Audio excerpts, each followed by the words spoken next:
Hello students, class 10th UP board के important question की series में आपका फिर से स्वागत है। आज हम अपने यूपी बोर्ड का जो हमारा चैप्टर है मैथ्स का, उसका चैप्टर नंबर 3 करने वाले हैं।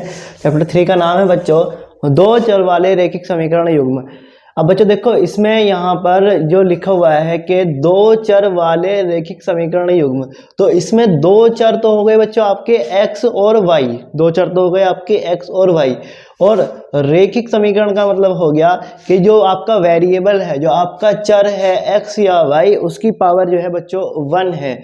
जब किसी समीकरण के अंदर चर पद की अधिकतम घात जो होती है 1 होती है, तो वो हमारा कहलाता है रैखिक समीकरण। तो यहाँ पर x की भी पावर 1 है और यहाँ पर y की भी पावर 1 है, तो ये है हमारा रैखिक समीकरण। और क्योंकि ये दो चर है, इसमें x और y, इसलिए यहाँ पर ये हो गया दो चर वाला रैखिक समीकरण। ठीक है, और यहाँ पर हमारी एक साथ दो समीकरणें होती है, यानी कि समीकरणों का जोड़ा होता है, समीकरण युग्म होता है, इसलिए इसको बोल देते हैं। युग्म का मतलब बच्चों होता है जोड़ा, युग्म शब्द का मतलब होता है जोड़ा।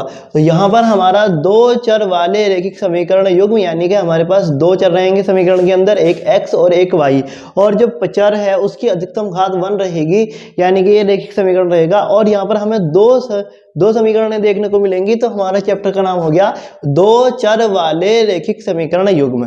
ठीक है बच्चों, अब रैखिक समीकरण युग्म है, इसमें अगर ये हमारी कुछ कंडीशंस हैं कि जब हम यहाँ पर दो समीकरणों के बीच में, दो समीकरणों के जो भी हल होंगे उनके बीच में जब हम ग्राफ ड्रॉ करेंगे, तो ऐसे इस तरीके से आएगा कि या तो समीकरणें आपस में इस तरीके से यूं ये रेखाएं जो इन समीकरणों से बनने वाली रेखाएं हैं, या तो वो ऐसे आपस में प्रतिच्छेद कर जाएंगी, ठीक है, या वो हो जाएंगी बच्चों आपकी, या वो हो जाएंगी आपकी ऐसे यूं एक रेखा दूसरी रेखा के समांतर हो जाएगी, या एक रेखा दूसरी रेखा के ऊपर इस तरह से, बिल्कुल ये इस तरह से कि एक रेखा ये और दूसरी ये रेखा रही है, तो ये बिल्कुल इसके ऊपर ही चलेगी। यानी कि अगर जैसे मैं आपको बताऊं कि जैसे ये वाली रेखा है, ये आपकी रेखा है, तो बिल्कुल दूसरी रेखा भी इसी के ऊपर, बिल्कुल इसी के ऊपर चले, ठीक है, तो उसको बोलते हैं बच्चों संपाती रेखा। ठीक है, अब यहाँ पर देखिएगा, इससे रिलेटेड हमारी कुछ टर्म्स हैं कि अगर हमारा कंडीशन बनती है कि a1/a2 का मान b1/b2 के बराबर नहीं है, नॉट इक्वल का निशान लगा हुआ है, यानी कि a1/a2 और b1/b2 का मान आपस में बराबर नहीं होगा, तो रेखाएं प्रतिच्छेद करती हैं। तो रैखिक समीकरण युग्म का केवल एक हल होता है तथा समीकरण युग्म संगत होता है।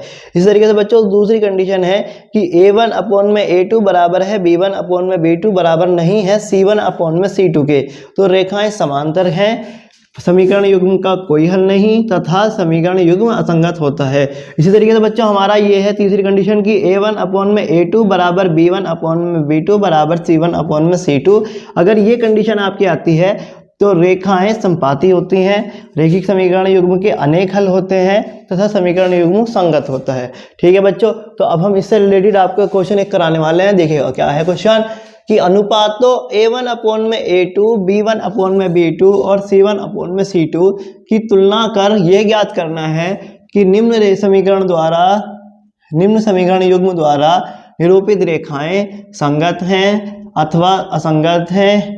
ठीक है, इसके साथ यह भी ज्ञात करना है कि रेखाएं एक बिंदु पर प्रतिच्छेद करती हैं, समांतर हैं अथवा संपाती हैं। तो देखिएगा बच्चों, पहला समीकरण है हमारे सामने कि 5x - 4y + 8 बराबर 0 और 7x + 6y - 9 बराबर 0। तो यहाँ पर ये हमारी पहली समीकरण है, तो बच्चों ये हो गया हमारा a1x + b1y + c1, और इस तरीके से ये हो गया बच्चों आपका a2x + b2y + c2। तो देखिएगा कैसे लिखेंगे, अगर हम तुलना कर लें, पहली समीकरण को ले लें कि 4x - 5x - 4y और प्लस का 8 बराबर 0, और इसकी तुलना कर लो आप a1x + b1y + c1 से, तो बराबर हो जाएगा, बराबर 0 से अगर आप इसकी तुलना कर लें से, आप क्या कर लो, ऐसे लिख लो बच्चों के तुलना करने पर, आप पूरा लिख लेना, मैंने लिख दिया, बस से तुलना कर दो। ठीक है, तो यहाँ पर देखो a1 की जगह पर तो आ जाएगा आपका 5 और b1 की जगह पर आ जाएगा आपका बच्चों 4, लेकिन 4 भी कैसा, -4, 4 भी कैसा, -4। ठीक है, और c1 बराबर आ जाएगा बच्चों आपका 8। ठीक है, C1 आ गया आपका प्लस का 8, प्लस का निशान दिखाओ या मत दिखाओ, लेकिन माइनस का निशान तो आपको दिखाना पड़ता है, ठीक है। इसी तरीके से अगर हम दूसरी समीकरण जो है 7x + 6y, ये हमारी पहली समीकरण है और ये हमारी ये दूसरी समीकरण है। 7x + 6y माइनस का 9 बराबर 0 की अगर हम यहाँ पर तुलना कर दें कि a2x + b2y + c2 बराबर 0 से अगर तुलना करेंगे बच्चों, तो यहाँ पर a2 का बराबर आ जाएगा 5, a2 बराबर आ जाएगा बच्चों आपका 5, a2 बराबर आ जाएगा आपका 7, सॉरी बच्चों 7 आ जाएगा, और b2 बराबर आ जाएगा आपका 6, b2 बराबर आ जाएगा आपका 6, और c2 बराबर आ जाएगा बच्चों आपका -9, ठीक है बच्चों। अब यहाँ से इसके आगे देखिएगा, अब इसमें हमें a1/a2, b1/b2 और c1/c2 की तुलना करके ज्ञात करना है। तो हम यहाँ पर क्या लिखेंगे बच्चों, हम यहाँ पर इस तरीके से लिख देंगे कि a1/a2 बराबर आ जाएगा आपका, a1 का मान रख दो यहाँ से 5, ओके, और a2 का मान रख दो यहाँ से 7, तो बच्चों ये आ गया आपका 5/7, ठीक है, वहाँ 5/7। इसी तरीके से अब आप दूसरा करो कि b1/b2 कर लो, b1/b2 करेंगे तो b1 का वैल्यू देखो बच्चों -4 है यहाँ से, और b2 का वैल्यू आपका 6 है, यहाँ से 6 है, b2 का वैल्यू क्या है बच्चों 6 है, तो 6 आ गया ये आपका। और जो आपका कट रहा है उसको काट दो, तो 2 दूनी 4 और 2 3 6, तो ये आ गया आपका -2/3, क्या आ गया बच्चों -2/3 आ गया। इसी तरीके से c1/c2 कर लो आप, c1/c2, तो c1 आ गया बच्चों आपका यहाँ से देखेंगे तो 8 आ जाएगा, और c2 आ जाएगा आपका c2 आ जाएगा आपका -9। बस ये है कि माइनस के निशान को आप ऊपर लेकर आ जाओ तो -8/9 आ जाएगा यहाँ पर। तो यहाँ से हमें क्या देखने को मिल रहा है बच्चों, यहाँ से हमें ये देखने को मिल रहा है कि a1/a2 का वैल्यू है 5/7 और b1/b2 का वैल्यू है -2/3। तो यहाँ पर a1/a2 का जो वैल्यू है वो b1/b2 के वैल्यू के इक्वल बच्चों क्या नहीं हो रहा है, a1/a2 का वैल्यू b1/b2 के वैल्यू के इक्वल नहीं हो रहा है। तो हमारी ये फर्स्ट कंडीशन लग गई इसमें। तो हम क्या कह सकते हैं कि यहाँ a1/a2 बराबर नहीं है b1/b2 के, तो रेखाएं क्या करती हैं, प्रतिच्छेद करती हैं, हमसे ये तो पूछा गया है। और हमारा जो रैखिक समीकरण युग्म है वो क्या है, कैसा है, वो है बच्चों आपका संगत है, ठीक है। तो आप इसे इस तरीके से लिख देंगे, यहाँ पर इस तरीके से लिख देंगे, क्योंकि a1/a2 बराबर नहीं है b1/b2 के, तो यहां से लिख दोगे आप, अतः रैखिक समीकरण युग्म, रैखिक समीकरण युग्म द्वारा निरूपित रेखाएं, तो रैखिक समीकरण द्वारा निरूपित रेखाएं प्रतिच्छेद करती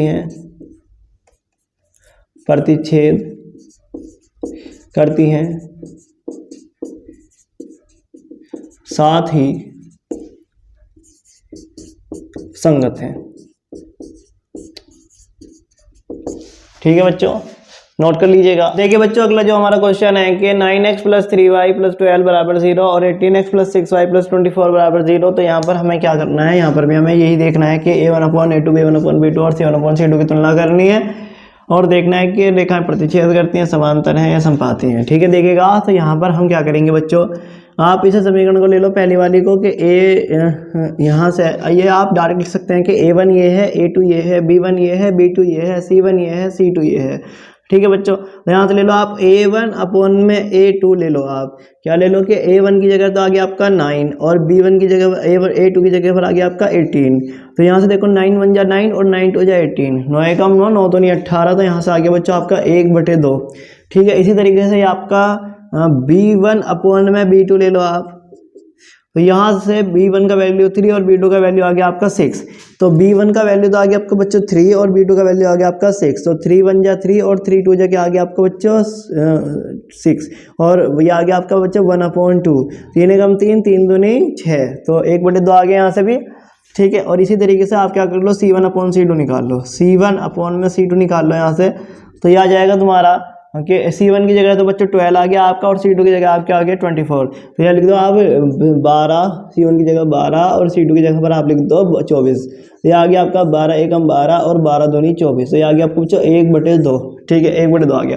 तो यहाँ से हम क्या देख रहे हैं बच्चों कि A1/A2 का मान 1/2 है, B1/B2 का मान भी 1/2 है, और C1/C2 का मान भी बच्चों 1/2 है। और वो कंडीशन जिसमें तीनों चीजें बराबर हैं वो क्या है कि A1/A2 बराबर B1/B2 बराबर C1/C2। तो रेखाएं कैसी हैं? समपाती हैं। और रैखिक समीकरण युग्म के क्या है? रैखिक समीकरण युग्म संगत है। ठीक है, तो हम यहाँ से क्या लिख सकते हैं बच्चों? हम यहाँ से लिख सकते हैं कि चूंकि, लिख दो आप, क्या लिख दो कि चूंकि A1/A2 बराबर है B1/B2 बराबर है C1/C2 के। तो यहाँ से हम कह सकते हैं कि समीकरण ये लिख देंगे हम कि रेखाएं क्या है कि रेखाएं समांतर हैं तथा रैखिक समीकरण युग्म कैसा है बच्चों? संगत है। रैखिक समीकरण युग्म कैसा है? रैखिक समीकरण युग्म संगत है। ठीक है बच्चों, तो इस तरीके से ये क्वेश्चन हमने कर दिया, इसको आप नोट कर लीजिए, और अगर कोई दिक्कत आ रही है तो आप क्या है कमेंट सेक्शन में पूछ सकते हैं आप हमसे। ठीक है बच्चों, नोट कर लीजिएगा इसको भी। अब देखिएगा बच्चों, अगला हमारा क्वेश्चन है कि 2x - 3y बराबर 8 और 4x - 6y बराबर 9। इसमें भी यही बताना है जो अभी पिछले, यही क्वेश्चन है, इसका तीसरा पार्ट है। तो आप यहाँ से भी क्लिक कर दो कि सबसे, लेकिन उससे पहले एक बात का ध्यान रखें बच्चों कि जैसे हमारी समीकरण है कि A1x + B1y + C1 बराबर 0। तो देखेंगे जो C1 है वो बराबर से इस तरफ है, लेफ्ट हैंड साइड पर है, और इसमें जो C1 आ रहा है वो बराबर से राइट हैंड साइड पर जा रहा है। तो उससे पहले आप क्या करो कि इसे लेफ्ट हैंड साइड पर लेकर आ जाओ। किस तरीके से लिखोगे बच्चों? इस तरीके से लिख देना कि 2x - 3y, और इधर ये प्लस का 8 है, ये इधर आ जाएगा माइनस का 8, और दूसरी तरफ आ जाएगा बच्चों 0। ठीक है, इसी तरीके से दूसरी समीकरण जो है इसमें भी आप इसी तरीके से करेंगे 4x - 6y, और इधर प्लस का 9 है, इधर लेकर जाओ माइनस का 9 बराबर 0। वैसे तो बच्चों अगर दोनों ही चीज़ें RHS में है तब भी आप कर सकते हैं, लेकिन अब जब आगे हम वज्र गुणन विधि के बारे में करेंगे तो उसमें आपको फिर प्रॉब्लम आनी शुरू हो जाएगी। इसलिए हम पहले से ही आपको क्या बता रहे हैं कि आपको जो भी है आपका वो इक्वल से इधर लेकर आना है, और बाकी सारी चीज़ें, और जो 0 है उसको राइट हैंड साइड पर रखना है। ठीक है, तो यहाँ से अब आप क्या करोगे? A1/A2 निकाल लो। तो यहाँ से क्या हो जाएगा कि A1/A2 यानी कि 2/4, 2/4। A1 की जगह 2, B1 की जगह A2 की जगह पर आपका 4 आ गया। तो ये आ गया आपका 2 1 2 और 2 2 4, यानी कि ये आ गया आपका 1/2। ठीक है, 1/2 आ गया। इसी तरीके से B1/B2 निकाल लो आप। B1/B2 कैसे निकाल लोगे? B1 की जगह पर -3 और B2 की जगह पर आपका आ गया -6। ठीक है, तो यहाँ से माइनस से माइनस कट गया, और 3 एकम 3 और 3 दूनी 6, तो आ गया आपके बच्चों 1/2। ठीक है, और इसी तरीके से आप क्या करो, यहाँ पर C1/C2 निकाल लो। C1/C2 निकाल लो। तो C1/C2 कैसे निकल जाएगा? C1 की जगह पर -8, C2 की जगह पर -9। तो -8/-9, तो माइनस से माइनस कट गया, इक्वल्स टू 8/9 आ गया। ठीक है, तो यहाँ से हम देख रहे हैं बच्चों के A1/A2 का मान, तो A1/A2 का मान 1/2 है, B1/B2 का मान 1/2 है, और C1/C2 का मान 8/9 है। तो हम यहाँ से क्या देख रहे हैं? हमें क्या देखने में आ रहा है कि जो हमारा A1/A2 का मान है बच्चों, वो तो हमारा दोनों आपस A1/A2 और B1/B2 इन दोनों के वैल्यू तो आपस में इक्वल है कि 1/2 1/2 लिखा हुआ है, लेकिन C1/C2 का वैल्यू अलग है। तो हम यहाँ से क्या कह सकते हैं? हम यहाँ से ये कह सकते हैं कि चूंकि A1/A2 बराबर है B1/B2 के बराबर नहीं है C1/C2 के। कौन सी कंडीशन हो गई बच्चों? ये सेकंड वाली कंडीशन हो गई। तो रेखाएं कैसी हैं बच्चों? समांतर हैं। कैसी हैं रेखाएं? समांतर हैं। हम यहाँ से लिख सकते हैं, तो रेखाएं हमारी कैसी हैं? रेखाएं समांतर हैं। रेखाएं समांतर हैं। और इसी के साथ हमें लिखना है कि समीकरण जो हमारा समीकरण युग्म है, समीकरण युग्म जो है, समीकरण युग्म हमारा कैसा हो गया बच्चों? समीकरण युग्म हमारा हो गया असंगत। ठीक है, समीकरण युग्म असंगत है। ठीक है, समझ में आया होगा। इस तरीके से क्वेश्चन पूरा हो गया। इसमें आपको बस ये 3 चीज़ों का ध्यान रखना है, ये 3 नियम हैं, आप इनको अच्छे से अपने दिमाग में बैठा लें और उसके बाद आप इन क्वेश्चंस का आंसर अच्छे से दे सकते हैं। ठीक है बच्चों। अब इसके बाद हम आगे को इससे रिलेटेड और क्वेश्चंस करेंगे, इसके एप्लीकेशंस करेंगे, वैल्यूज निकालेंगे। आप इसको नोट कर लीजिएगा, समझ में आ गया होगा आपको। अब देखिएगा बच्चों, अगला क्वेश्चन हमारे सामने कि पी के किन मानों के लिए निम्न समीकरण युग्म का एक अद्वितीय हल है। तो हम यहाँ पर एक समीकरण युग्म दिया हुआ है कि 4x plus P Y plus 8 बराबर 0 और दूसरा समीकरण दिया हमें 2x प्लस 2y प्लस 2 बराबर 0। तो हमें ये क्या दे रखा है बच्चों, ये समीकरणों का युग्म दे रखा है। अब हमें इसमें एक हिंट दिया हुआ है कि निम्न समीकरण युग्म का एक अद्वितीय हल है, ये हमारा हिंट है इसके अंदर। और हमें वैल्यू फाइंड करनी है पी की। बोला है कि पी के किन मानों के लिए, यानी कि यहाँ पर पी का आपको क्या करना है, मान ज्ञात करना है। ठीक है, तो अब यहाँ से हम देखते हैं कि हमारा अद्वितीय हल वाली कंडीशन कौन सी है। तो अद्वितीय हल वाली कंडीशन हमारी ये है कि अद्वितीय हल का मतलब होता है बच्चों यूनिक सॉल्यूशन। अब यूनिक सॉल्यूशन का मतलब कि जिसका केवल एक ही हल हो। तो यहाँ से हमारा a1/a2 b1 बराबर नहीं है b1/b2, ये हमारा यहाँ पर क्या कह रहा है कि रैखिक समीकरण युग्म का एक हल है। तो यहाँ से हम क्या लिख सकते हैं, हम यहाँ से लिख सकते हैं, कैसे सॉल्यूशन करेंगे देखिएगा बच्चों, क्या लिखेंगे कि चूंकि समीकरण युग्म का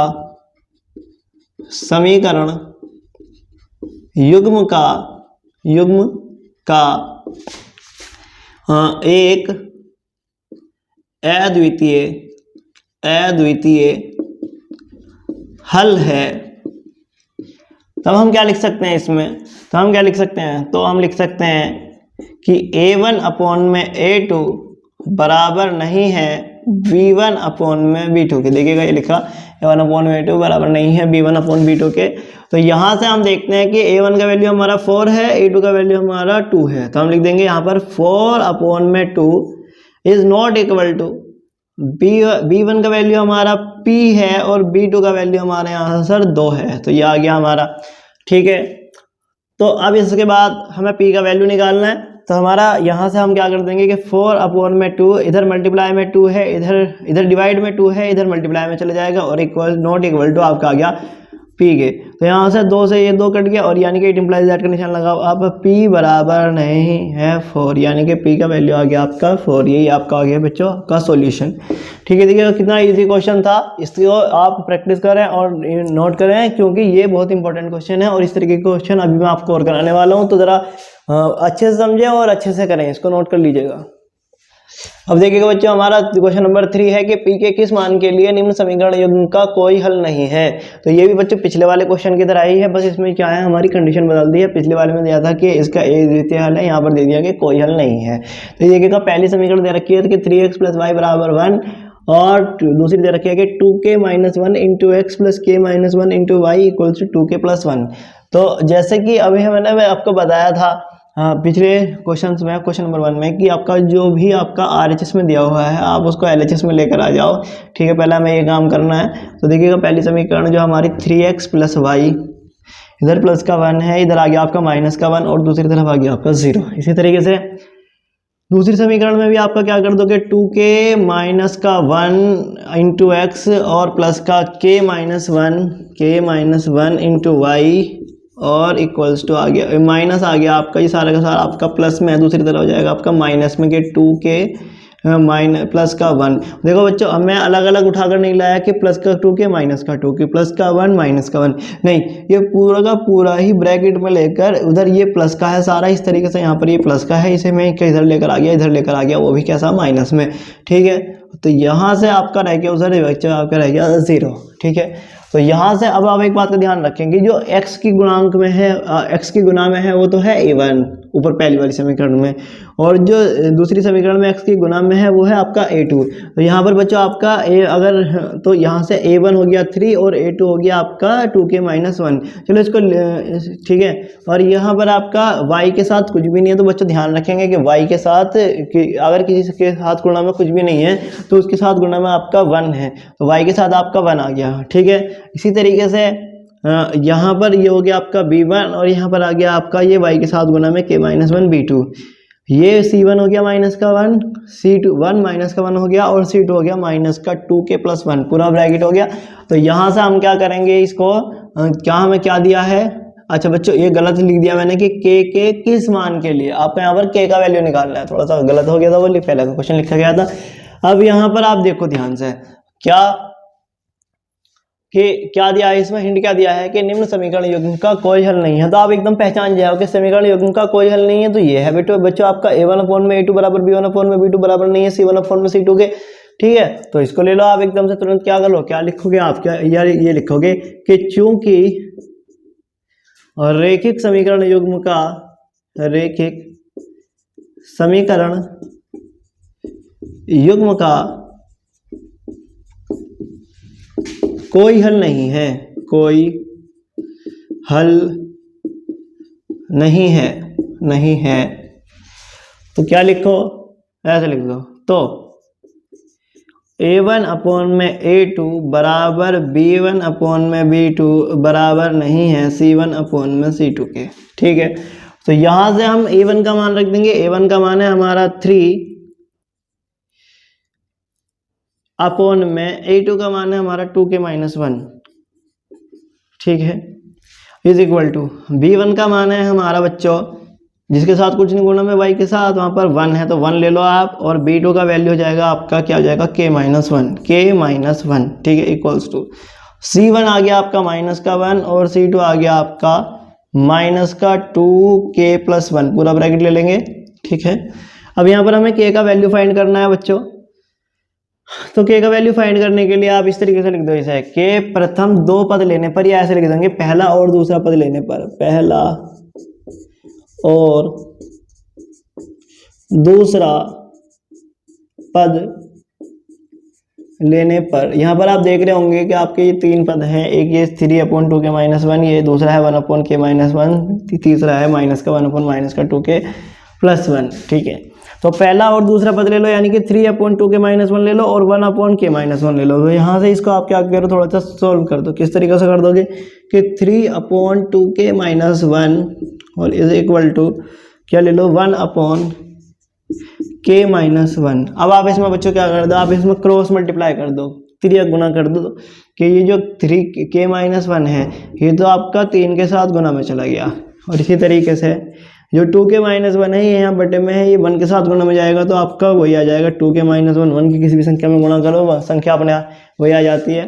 तो यहाँ से 3 की आप k में गुना करो, 3k आ गया, इसी तरीके से 3 की आप 1 में भी गुना करो, तो माइनस का 3 एकम 3 आ गया। ठीक है, और इसी तरीके से आगे है आपके सामने कि इक्वल्स टू 2k माइनस 1, तो 3k इधर प्लस का 2k आ गया आपका, इधर माइनस का 2k हो गया, इज इक्वल टू माइनस का 1, इधर माइनस का 3 आ गया आपका, इधर प्लस का 3 आ गया।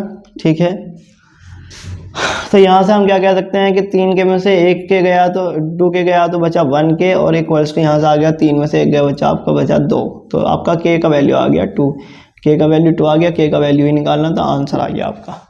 नोट कर लीजिएगा। देखो बच्चों अगला क्वेश्चन हमारे सामने कि लैम्डा के किन मानों के लिए रैखिक समीकरण युग्म के अपरिमित रूप से अनेक हल होंगे। तो हमारा समीकरण दी हुई है lambda x square, lambda x plus y plus equals to lambda square, और यहाँ पर लिखा हुआ है x plus lambda y equals to 1। ये जो आपका लिखा हुआ है इस तरीके से बना हुआ है, इसको बच्चे पढ़ते हैं आप लैम्डा, क्या पढ़ते हैं, लैम्डा पढ़ते हैं, लैम्डा। ठीक है, तो यहाँ से अब हमारा क्या है कि ये है जैसे आप यहाँ पर RHS में लैम्डा स्क्वायर लिखा हुआ है, नहीं हमें इसे को LHS में लेकर आना है, और तो RHS में आपको 0 रखनी है, तो क्या लिखो, लैम्डा एक्स प्लस का वाई माइनस का लैम्डा स्क्वायर इक्वल्स टू 0, और इसमें भी आप इसी तरीके से कर लो कि x प्लस का लैम्डा वाई इक्वल्स टू आपका आ गया माइनस का 1 इक्वल्स टू आ जाएगा आपका 0। ठीक है, तो यहाँ से अब आप क्या करो इसको, अब हमें लैम्डा का मान निकालना है, और दे रखा है कि अपरिमित रूप से अनेक हल होंगे। तो अपरिमित रूप से अनेक हल होंगे, यहाँ पर आप देख सकते हैं कि a1 अपॉन में a2 बराबर b1 अपॉन में b2 बराबर c1 अपॉन में c2 रेखाएं समीकरण के युग्म के अनेक हल हैं यहाँ पर। तो हम क्या लिखेंगे कि चूंकि समीकरण युग्म के अनेक हल हैं, अनेक हल हैं। तो आप क्या लिख सकते हैं, तो आप क्या लिख सकते हैं कि A1 अपॉन में A2 आपका बराबर है B1 अपॉन में B2 के, बराबर है आपका C1 अपॉन में C2 के। ठीक है, तो यहाँ से आप वैल्यूज पुट कीजिएगा बच्चों। क्या करो कि यहाँ पर देखो, ये है कि x के पहली समीकरण में x के साथ लैम्डा है, तो ये हो गया आपका A1, और यहाँ पर दूसरी समीकरण में x के साथ कुछ नहीं है, यानी कि इसके साथ 1 है, तो यहाँ पर आ गया आपका 1। ये आपकी समीकरण 1, ये आपकी समीकरण नंबर 2, जिससे कि आपको कोई कंफ्यूजन ना हो। ठीक है, तो लैम्डा अपॉन में 1 आ गया, इक्वल्स टू इसी तरीके से B1 का वैल्यू आपका हो गया, B1 का वैल्यू आपका हो गया 1, और B2 का वैल्यू हो गया आपका लैम्डा। ठीक है, यहाँ पर y के साथ कुछ नहीं था पहली समीकरण में, तो यहाँ पर 1 है। ठीक है, और दूसरी समीकरण में y के साथ है आपका लैम्डा, तो ये B2 का वैल्यू हो गया लैम्डा। और इसी तरीके से C1 का वैल्यू हो गया बच्चों आपका माइनस का लैम्डा स्क्वायर अपॉन में C2 का वैल्यू हो गया आपका लैम्डा। ठीक है, तो यहाँ से अगर हम माइनस का 1 आ जाएगा, C2 की जगह पर माइनस का 1 आ जाएगा। तो यहाँ से हम क्या देखते हैं, यहाँ से हम देखते हैं कि हम पहला और दूसरा पद ले लें, पहला और दूसरा पद लेने पर, तो हमारे पास 3 पद हैं, lambda upon 1 equals to 1 upon lambda equals to minus lambda square upon minus का 1। ठीक है, तो यहाँ से हम क्या करेंगे, पहला और दूसरा पद ले लेंगे, यानी कि लैम्डा अपॉन में 1 इक्वल्स टू हम ले लेंगे 1 अपॉन में लैम्डा। ठीक है, तो लैम्डा की लैम्डा क्रॉस मल्टीप्लाई कर दो तो लैम्डा स्क्वायर आ जाएगा, और इक्वल्स टू इसी तरीके से 1 की 1 में मल्टीप्लाई कर देंगे तो आपका 1 का स्क्वायर आ जाएगा, 1 इंटू 1 आ जाएगा। ठीक है, तो यहाँ से अगर आप इसे आगे करेंगे तो यहाँ लैम्डा इधर से स्क्वायर हटा देंगे लैम्डा पर से, और उधर अंडर रूट लगा देंगे, तो ये 1 पर अंडर रूट आ जाएगा, और आपको पता है कि 1 का अंडर रूट होता है 1 होता है, और प्लस माइनस में आएगा आपका, तो lambda equals two plus minus 1, ये आ गया आपका पहला आंसर। इस तरीके से आप दूसरे में करेंगे कि दूसरा, और यहाँ से ले लो आप कि दूसरा और तीसरा पद लेने पर लिखेंगे आप इस तरीके से कि दूसरा और तीसरा पद लेने पर। ठीक है, दूसरा और तीसरा पद लेने पर। ठीक है, तो यहाँ से हमने क्या किया, हमने 1 अपॉन में लैम्डा इक्वल्स टू माइनस का लैम्डा स्क्वायर अपॉन में माइनस का 1 ले लिया। तो यहाँ से देखेंगे कि माइनस से तो माइनस कट गया, 1 की गुना 1 में हो गई, लैम्डा की लैम्डा स्क्वायर में कर देंगे तो आपका आ जाएगा लैम्डा क्यूब, और इक्वल्स टू 1 की 1 में कर देंगे तो 1 आ जाएगा। अब एक तरफ से इसको क्यूब हटाओ और दूसरी तरफ से क्यूब रूट चढ़ा दो आप इसके ऊपर, 1 के ऊपर आ गया आपका घनमूल का निशान, और यहाँ से 1 का घनमूल आपका 1 ही होता है, तो यहाँ से आ गया आपका लैम्डा बराबर 1 आ गया, आपका लैम्डा बराबर 1 आ गया। ठीक है, अब इसी तरीके से आपको क्या करना है, आपको इसमें क्या करना है कि अब हमने क्या क्या कर लिया कि पहला और दूसरा ले लिया, फिर दूसरा और तीसरा ले लिया, इस बार पहला और तीसरा ले लो। तो लिखेंगे पहला और तीसरा पद लेने पर, पहला और तीसरा पद लेने पर। ठीक है, तो यहाँ से हम क्या करेंगे, इसमें पहला और तीसरा लेंगे तो लैम्डा अपॉन में 1 और माइनस लैम्डा स्क्वायर अपॉन में -1 ले लेंगे। तो यहाँ से लैम्डा अपॉन में 1 इक्वल्स टू माइनस का लैम्डा स्क्वायर अपॉन में माइनस का 1 ले लेंगे, तो माइनस से जो माइनस कट गया। ठीक है, यहाँ से 1 की लैम्डा की 1 में मल्टीप्लाई कर दिया तो लैम्डा आ गया, इक्वल्स टू 1 की लैम्डा स्क्वायर में कर दिया तो आपका लैम्डा स्क्वायर आ गया। ठीक है, अब यहाँ से हम क्या करेंगे कि लैम्डा, अब इधर लैम्डा स्क्वायर है, ये अपॉन में लैम्डा स्क्वायर आ जाएगा, और दूसरी तरफ आ जाएगा बच्चों आपका 1। तो यहाँ से हम क्या कर सकते हैं कि एक लैम्डा से एक लैम्डा कट गया, और लैम्डा की 1 में गुणा करने पर आपका लैम्डा आ गया, और इक्वल्स टू इधर आ गया आपका 1, तो लैम्डा इक्वल्स टू आ गया आपका 1। इस तरीके से आपके ये कुछ वैल्यूज निकल गई इसमें, लैम्डा स्क्वायर, तो एक लैम्डा से एक लैम्डा कट गया, और यहाँ से आ गया आपका लैम्डा इज इक्वल टू 1। ठीक है, तो ये आपकी कुछ वैल्यूज निकल गई। एक तो लैम्डा का वैल्यू आ गया आपका प्लस माइनस 1, एक आ गया आपका लैम्डा का वैल्यू 1, और एक आ गया आपका लैम्डा का वैल्यू 1। तो इस तरीके से आपकी कुछ वैल्यूज निकल गई हैं। अच्छा, आई होप समझ में आया होगा। अगर वीडियो पसंद आ रही है तो उसको लाइक करें, सब्सक्राइब करें चैनल। अब देखिएगा बच्चों, इस वीडियो का आखिरी क्वेश्चन है हमारे सामने के किस मान के लिए निम्न समीकरणों के युग्म के अपरिमित रूप से अनेक हल होंगे। तो हमारे सामने ये क्वेश्चन आ गया है। अब यहाँ पर देखिएगा कि kx + 3y बराबर k - 3, ये बराबर से उस तरफ लिखा हुआ है, इसको हम इस तरफ लेकर आएंगे, LHS में लेकर आएंगे। 12x + ky = k लिखा हुआ है, k भी RHS में लिखा हुआ है, LHS में लेकर आएंगे। तो किस तरीके से कर देंगे, देखिएगा बच्चों, यहाँ पर आप देखो कि kx प्लस का 3y उधर प्लस का k - 3 है, दूसरी तरफ लेकर आ जाओ, ये माइनस का k - 3 पूरा ही लेकर आ रहे हैं बच्चों, हमें अलग अलग नहीं लेके आ रहे कि प्लस का k माइनस का क्या हो गया, प्लस माइनस का 3 प्लस का 3 हो गया, नहीं, हम पूरा ही ब्रैकेट लेकर आ रहे हैं। ये वाला पूरा ब्रैकेट इधर प्लस में था, इधर आ गया आपका माइनस में और दूसरी तरफ रह गया 0। ठीक है, इसी तरीके से आपका 12x, सॉरी यहाँ पर बच्चों मैंने k लिख दिया गलती से, तो kx है और यहाँ पर 12x प्लस का ky और इक्वल्स टू आपका आ गया k और दूसरी तरफ रहेगी, और सॉरी ये प्लस का k है, इधर आ गया ये आपका माइनस का k और दूसरी तरफ रहेगी आपका 0। ठीक है, तो हमारे पास दो समीकरण हैं और हमें यहाँ पर हिंट दे दिया है बच्चों के अपरिमित रूप से अनेक हल हैं। तो पिछले वाले क्वेश्चन की तरह ही करेंगे इसे भी। यहाँ पर लिखेंगे कि चूंकि समीकरण युग्म के अनेक हल हैं। अब अनेक हल की कंडीशन क्या है, अनेक हल की कंडीशन बच्चों वही है कि तो क्या लिख देंगे आप, a1/a2 बराबर है b1/b2 के बराबर है c1/c2 के। ठीक है, तो यहाँ से देखेंगे तो यहाँ से हमारा क्या है कि a1 की जगह पर हमारा आ गया k और अपॉन में a2 की जगह पर आ गया हमारा 12। ठीक है, और इसी तरीके से b1 की जगह पर आ गया आपका 3 और b2 की जगह पर आ गया आपका k इक्वल्स टू माइनस का, ये ब्रैकेट में आ गया आपका k - 3 c1 की जगह पर, तो माइनस का k - 3 और अपॉन में माइनस का k। ठीक है, तो यहाँ से हम क्या कर सकते हैं कि माइनस से तो माइनस कट गया हमारा, और हम इसे इस तरीके से लिख सकते हैं कि k/12 equals to k 3/k और इक्वल्स टू k - 3/k। अब यहाँ से हमारे पास तीन पद हैं कि पहला, दूसरा, तीसरा, तो हम यहाँ पर लिख देंगे हम यहाँ पर क्या लिखेंगे, हम यहाँ पर लिखेंगे कि पहला और दूसरा पद लेने पर, तो देखिएगा यहाँ पर लिखा हुआ है कि k/12 और 3/k, तो k/12 इक्वल्स टू 3/k हमारा पहला और दूसरा पद हो गया। तो k की k में गुना कर दो आप, k² आ गया, और 12 की गुना 3 में कर दो, 12 3 36, इधर से स्क्वायर हटा दो और इधर आप लगा दो √36।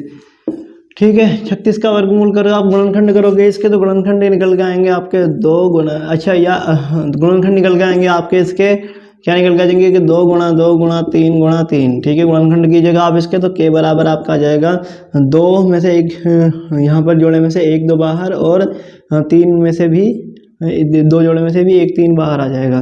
ठीक है, तो प्लस माइनस और k बराबर आ जाए आपका +-2 3 6। ठीक है, वीडियो अगर पसंद आया हो बच्चों तो हमारे चैनल को सब्सक्राइब कीजिएगा, और नई नई वीडियोस आने वाली हैं, और आपको 11 अप्रैल की तैयारी कराई जा रही है अच्छे से, और भी आपको नए नए क्वेश्चन बताए जाएंगे। तो अगर वीडियो पसंद आ रही है तो चैनल को सब्सक्राइब करो, वीडियो को लाइक करो और इसको शेयर करो अपने दोस्तों के साथ, ताकि उनको भी हेल्प मिल सके। ठीक है, आज के लिए सिर्फ इतना ही रहेगा इस वीडियो में। Thank you.